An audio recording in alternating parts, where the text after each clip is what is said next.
السلام عليكم ورحمة الله وبركاته. أعوذ بالله من الشيطان الرجيم. بسم الله الرحمن الرحيم. قاف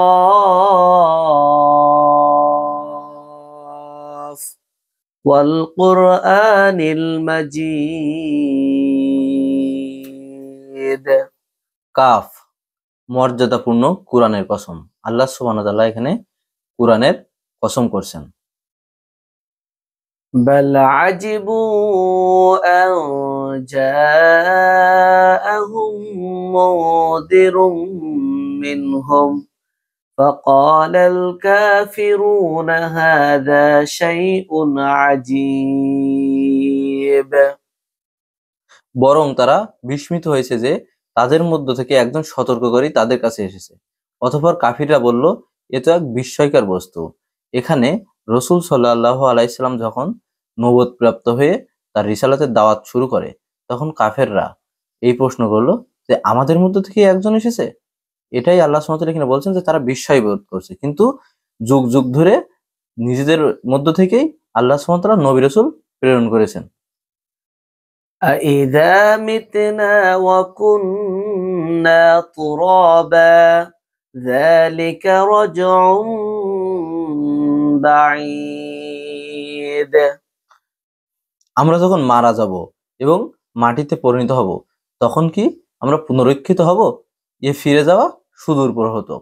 আল্লাহ রসুল সাল্লাল্লাহু আলাইহি সাল্লাম যখন কিয়ামত, মৃত্যুর পরের জীবন সম্পর্কে দাওয়াতি কাজ করছিল, তখন কাফেররা বলল যে আমরা মারা যাওয়ার পরে আমরা কি আবার জীবিত হব?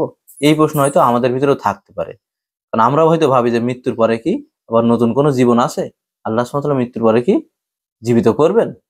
এই কথাই তারা বলছে যে এটা সম্ভব নয়।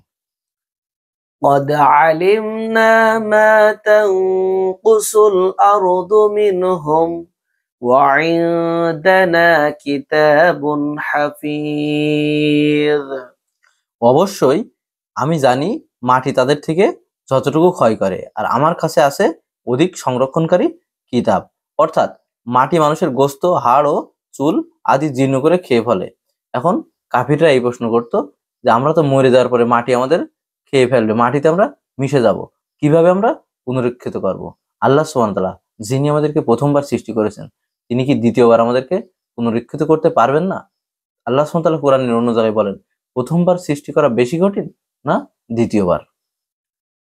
بل كذبوا بالحق لما جاءهم فهم في أمر مريج. বরং তারা সত্যকে অস্বীকার করছে যখনই তাদের কাছে সত্য এসেছে, অতএব তারা সংশয়যুক্ত বিষয়ের মধ্যে রয়েছে। এখানে এই কোরআন সত্য, এই ইসলাম মুহাম্মদ সাল্লাল্লাহু আলাইহি সাল্লামের নবুয়তকে বোঝানো হয়েছে। এখানে তারা এই সকল জিনিসকে সন্দেহের চোখে দেখতো যে এটা কি আসলে সম্ভব, এটা কি হবে। তাই আল্লাহ সুবহানাহু ওয়া তাআলা বলছেন যে বরং তারা সত্যকে অস্বীকার করছে যখনই তাদের কাছে সত্য এসেছে, অতএব তারা সংশয়যুক্ত বিষয়ের মধ্যে রয়েছে, কিন্তু এটা স্পষ্ট বিষয়। أفلم ينظروا إلى السماء فوقهم كيف بنيناها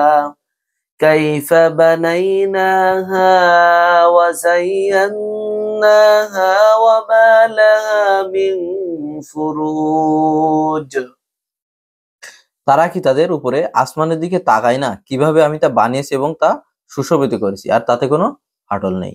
আল্লাহ সুবহানাহু ওয়া তাআলা এখানে একটি নিদর্শনের উপমা দিচ্ছেন যে আল্লাহ সুবহানাহু ওয়া তাআলা এই আসমান, সেই আসমানের দিকে তাকিয়ে হয়তো আমাদের চোখ ক্লান্ত হয়ে আমাদের দিকেই ফিরে আসবে, সেখানে কিন্তু কোনো ফাটল দেখতে পারি না। আমরা একটা বাড়ি বানাতে গেলে দেখি কতগুলো পিলার দেওয়া লাগে, কিন্তু আল্লাহ সুবহানাহু ওয়া তাআলা যে আসমান, আমরা আমাদের চোখের দৃষ্টিসীমারও ছাড়িয়ে যায়, কিন্তু যেটার কোনো শেষ আমরা দেখতে পাই না, সেই আসমানেও কিন্তু কোনো ত্রুটি দেখতে পাই না। তাই আল্লাহ সুবহানাহু ওয়া তাআলা এখানে উপমা দিচ্ছেন যে তারা কি তাদের আসমানের দিকে তাকায় না যে কিভাবে আমি বানিয়েছি এবং তা সুশোভিত করেছি, তাতে কোনো ফাটল নেই। والأرض مددناها وألقينا فيها رواسي وأنبتنا فيها من كل زوج بهيج আর আমি জমিনকে বিস্তৃত করেছি, তাতে পর্বতমালা স্থাপন করেছি এবং তাতে প্রত্যেক প্রকার সুদৃশ্য উদ্ভিদ উদ্গত করেছি। আল্লাহ সুবহানাহু ওয়া তাআলা এখানে আমাদের প্রয়োজনের জন্য সকল কিছু আমাদের দুনিয়ায় দিয়ে দিয়েছেন। তিনি বলছেন পৃথিবীকে তিনি বিস্তৃত করেছেন যাতে আমরা চলাফেরা করতে পারি, তাতে পর্বতমালা স্থাপন করেছেন। পর্বতমালা স্থাপন করেছে যাতে পৃথিবী হেলে না যায়। এই পর্বত যদি না থাকতো তাহলে পৃথিবী নড়াচড়া করতো, আমরা এখানে ভালোভাবে থাকতে পারতাম না। এবং প্রত্যেক প্রকারের সুদৃশ্য উদ্ভিদ উদ্গত করেছি। যত জিনিস আমাদের প্রয়োজন, যত ধরনের উদ্ভিদ প্রয়োজন আল্লাহ সুবহানাহু ওয়া তাআলা সেটা আমাদের জন্য পৃথিবীতে দিয়ে দিয়েছে। تبصرة وذكرى لكل عبد منيب আল্লাহ অভিমুখী প্রতিটি বান্দার জন্য জ্ঞান ও উপদেশ হিসেবে। আল্লাহ সুবহানাহু ওয়া তাআলা এখানে যে 7টা আয়াত বর্ণনা করলেন, এখান থেকে জ্ঞান নিয়ে আল্লাহ সুবহানাহু ওয়া তাআলার দিকে প্রত্যাবর্তন করবে। এজন্যই আল্লাহ সুবহানাহু ওয়া তাআলা বলছে এটা জ্ঞানীদের জন্য, জ্ঞানীরা এখান থেকে উপদেশ গ্রহণ করতে পারবে। ونزلنا من السماء ماء مباركا فأنبتنا به جنات وحب الحصيد আর আমি আসমান থেকে বরকতময় পানি নাজিল করেছি, অথবা তা দ্বারা আমি উৎপন্ন করেছি বাগিচা ও কর্তনযোগ্য শস্য দানা। আল্লাহ সুবহানাহু ওয়া তাআলা বৃষ্টি বর্ষণের মাধ্যমে যে ফসল হয় তার সুন্দর একটি উপমা দিলেন। والنخل باسقات لها طلع نضيد আর সমুন্নত খেজুর গাছ যাতে আছে গুচ্ছ গুচ্ছ খেজুর ছড়া। আর আল্লাহ সুবহানাহু ওয়া তাআলা এখানে খেজুর গাছের বর্ণনা দিচ্ছেন। মরুভূমিতে সেখানে কিন্তু বালি ছাড়া কিছুই থাকে না, কিন্তু আল্লাহ সুবহানাহু ওয়া তাআলার অশেষ রহমতে সেখানে খেজুর গাছগুলো দাঁড়িয়ে থাকে এবং সেখানে তার ফলনও হয়। যেহেতু আল্লাহ রাসূল সাল্লাল্লাহু আলাইহি ওয়াসাল্লাম মক্কায় আসে এবং রাসূল সাল্লাল্লাহু আলাইহি ওয়াসাল্লামের কাছেই কোরআন নাজিল হয়, এই কারণে সেই সময় আরবের খেজুর গাছ থাকার কারণে এই খেজুর গাছের উপমা আল্লাহ সুবহানাহু ওয়া তাআলা দিয়েছেন। رزقا للعباد وأحيينا به بلدة ميتا كذلك الخروج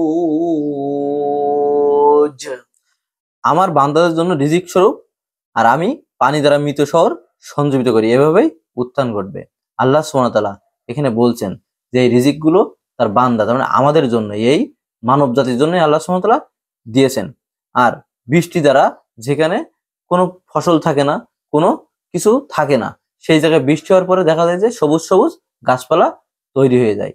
তখন আল্লাহ সুবহানাহু ওয়া তাআলা উপমা দিচ্ছেন যে কিয়ামতের দিন এভাবেই পুনরুত্থান ঘটবে।